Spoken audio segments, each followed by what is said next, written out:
এই যে দেখতেছেন বাসের দুর্ঘটনা, আবার দৌলতদিয়া ফেরিঘাটে বিশাল একটা দুর্ঘটনা ঘটে গেল।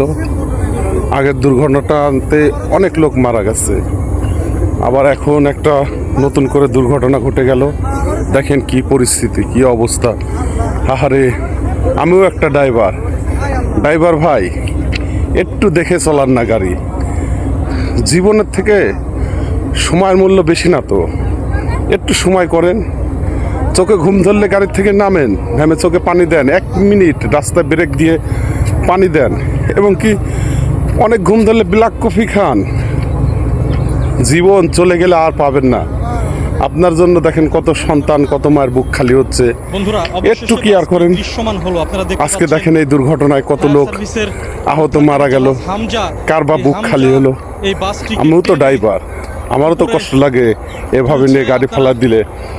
হয়তো কোনো ড্রাইভার ইচ্ছা করে করতে চায় না, তারপরেও জানি যে এরকম একটা দুর্ঘটনা ঘটে গেছে। সবাই সতর্ক থাকবো, দেখে গাড়ি চালাবো, যেন সবাই সবার মা বাবার বুকে গাড়ি নিয়ে যেতে পারি, বুকে ফিরে যেতে পারি গাড়ি ভালোভাবে নিয়ে। সবার প্রতি দোয়া ও ভালোবাসা থাকলো। সবাই দেখেন, ভিডিওটা দেখেন। হামজার যে ক্রেন, এই শক্তিশালী ক্রেন দিয়ে এই বাসটি ওপরে টেনে তোলা হচ্ছে। আপনারা দেখতে পাচ্ছেন বাসটি কিছুক্ষণের মধ্যেই। কি অবস্থা, মানুষের জীবন, 1 মিনিটের নাই কোনো ভরসা।